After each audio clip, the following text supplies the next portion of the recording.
কেমন আছেন সবাই? শুভ কাবেরীর নতুন আরো একটি ব্লগে আপনাদের স্বাগত জানাই। আজ বৃহস্পতিবার, এখন বাজে ওই দুপুর 12:30টার মতো। আর এখন আমরা দুজনে একটু বেরিয়েছি, যাব হচ্ছে ডায়মন্ড হারবার। কিছু কাজ আছে, তাই এই ভর দুপুরে বেরিয়ে পড়েছি। বিকেলে বা সন্ধ্যার দিকে গেলেও হতো, তবে আজ আমরা সন্ধ্যাবেলায় যাব ওই বাড়ি, মানে আমার মায়ের বাড়িতে। আর ও বাড়িতে এখন আমি বেশ কিছুদিন থাকবো। শুভ আমাকে ও বাড়ি রেখে কাল সকালে আবার ডিউটি চলে যাবে। তো আমরা অনেক আগেই বেরোতাম বাড়িতে, সকাল থেকে হাতের সব কাজকর্ম সেরে রেডি হয়ে বসেছিলাম সেই 12টা থেকে। যেই বাড়ি থেকে বেরোবো দেখি আবার বৃষ্টি পড়ছে, তাই আধ ঘন্টা বসে বৃষ্টি থামতে তবেই বেরোলাম। এমন বৃষ্টি হয়েছে, রাস্তা কিন্তু একদমই ভেজেনি, মানে ওই গুড়ি গুড়ি বৃষ্টি পড়ছিল। তবে আকাশের মেঘটা দেখুন কেমন রূপ নিয়ে আছে, এই ভয়েই বেরোতে দেরি হলো। যাই হোক, তো আমরা চলে এসেছি। আর আমাদের প্রথম কাজ যেটা, সেটা হলো আমাদের কিছু ফটো ল্যামিনেশন করতে হবে। তো শুভ গাড়ির ডিগিটা খুলতেই পারছে না, তো এই পাশেই একটা দোকান আছে, ওটা দেখেই আমরা দাঁড়িয়েছি। না,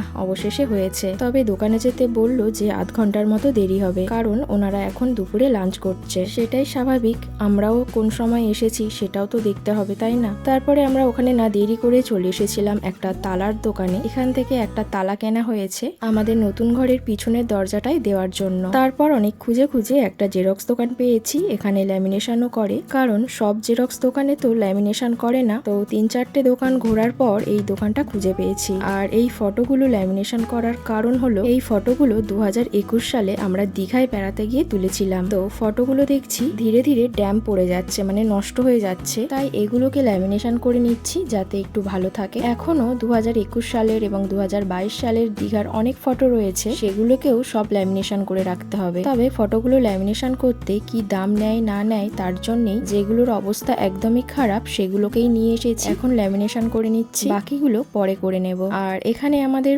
অনেকটাই সময় লেগে গিয়েছিল, প্রায় 45 মিনিটের মতো আমরা দোকানেই দাঁড়িয়েছিলাম। তো তারপরে আমরা ওখানের কাজ হয়ে যেতে চলে গিয়েছিলাম বাজার কলকাতায়। ওখান থেকে কিছু কেনাকাটা করে বাইরে এসে দুজনে খেলাম আইসক্রিম। তারপর চলে এসেছিলাম একটা বিরিয়ানির দোকানে বিরিয়ানি কিনতে। যেহেতু আমরা দুপুরে এখনো লাঞ্চ করিনি, এখন বাজে ওই 2:45-র মতো, বাড়ি গিয়েই তো লাঞ্চ করব। আর রাস্তার পাশের সব বিরিয়ানি দোকান থেকে এত বিরিয়ানির গন্ধ বেরোচ্ছে, তো এই বিরিয়ানির গন্ধ নাকে করে বাড়ি বয়ে নিয়ে গিয়ে আর বাড়িতে বসে ডাল ভাত খাওয়াটা অনেক কষ্টকর। তাই শুভ বলল যে 2 প্যাকেট বিরিয়ানি নিয়েই নি, বাড়িতে গিয়েই খাওয়া হবে। তো যাই হোক, আমরা বাড়ি চলে এসেছি। আমাদের এই কাঁঠাল গাছটার ডালপালাগুলো বেড়ে পুরো রাস্তায় চলে এসেছে, যেতে আসতে খালি চোখে মুখে লাগছে। গাছটার নিচ থেকে কিছু ডালপালা কেটে দিতে হবে। আর আমাদের নতুন ঘরটা এখন আমার শ্বশুর মশাই গাড়ির গ্যারেজ করে ফেলেছে, ওনার গাড়ি আর ভিতরে নিয়ে যায় না। যেদিন থেকে পোলটা হয়েছে সেদিন থেকে উনি গাড়ি এখানেই রাখে, শুধু রাত্রে করেই বাড়ি নিয়ে যেত। আর এই গ্রিলটা হয়ে গেছে যেহেতু, এই গাড়ি আর ঘরে যাবে না, মানে ভিতরের ঘরে যাবে না, এখানেই রেখে দিচ্ছে, দরকার মতো বার করছে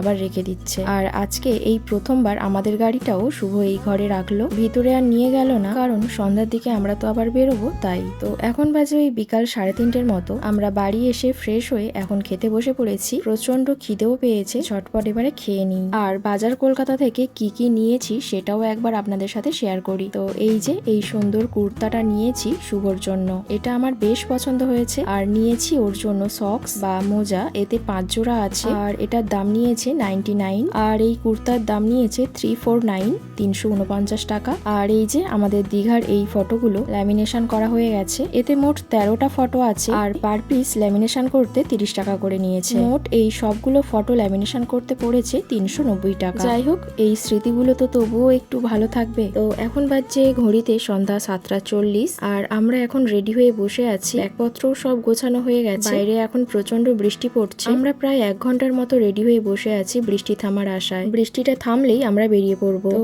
এখন বাজে ওই রাত 8:10, আর আগের থেকে বৃষ্টি একটু কমেছে, তবে পুরোপুরি বন্ধ হয়নি। শুভ আর ওয়েট করতে চাইছে না, তাই বেরিয়েই পড়লাম। ভিজে ভিজেই ও বাড়ি যাব। এদিকে ভোলুর আমার জন্য মন খারাপ হচ্ছে, ও আমাকে যেতেই দিচ্ছে না। যেই আমি একটু করে এগিয়ে যাচ্ছি, ও আমার সাথে সাথে যাচ্ছে, তাই ওকে একটু আদর করে আমরা বেরিয়ে পড়লাম। আর এদিকে দেখুন, ঝড়ে আমাদের একটা কলা গাছ ভেঙে পড়ে গেছে। আজকের যাওয়াটা যেন প্রচন্ড রিস্ক হয়ে যাচ্ছে। তবে আমার এই বাড়ির থেকে ওই বাড়ির দূরত্ব খুব একটা বেশি নয়, 10 মিনিটের মধ্যে পৌঁছেই যাব। যাই হোক, আর দেরি করা যাবে না, রাত হয়ে যাচ্ছে। ভুলুকে টাটা বলে ফাইনালি আমরা বেরিয়ে পড়লাম। তো আমরা এবারই চলে এসেছি, প্রায় আধ ঘন্টা হয়ে গেছে। আর আসার সময় তো আমরা পুরো ভিজেই গিয়েছিলাম। এসে জামা কাপড় সব চেঞ্জ করে আমার এই ঘরটাকে একটু গুছিয়েও নিয়েছি, মানে আমার এই ঘরটায় তেমন কেউ থাকে না, ফাঁকাই থাকে, মা মাঝে মধ্যে থাকে আর কি। আর এই বেডশিটটা মা নতুন কিনেছে আমার এই ঘরে পাতার জন্য। জন্য, তাই আমি আগে এই বেডশিটটা পেতে নিয়েছি। আর এটা আমার বেশ পছন্দ হয়েছে। আর ও বাড়ি থেকে আসার সময় বৃষ্টিতে আমাদের সাথে সাথে আমাদের জামা কাপড়ের ব্যাগও সব ভিজে গিয়েছিল। তো ব্যাগ থেকে সব জামা কাপড় বের করে নিয়ে ব্যাগগুলোকে সব খালি করে নিয়েছি। চলুন, অনেক রাত হয়ে গেছে, মা এবারে খেতে ডাকছে।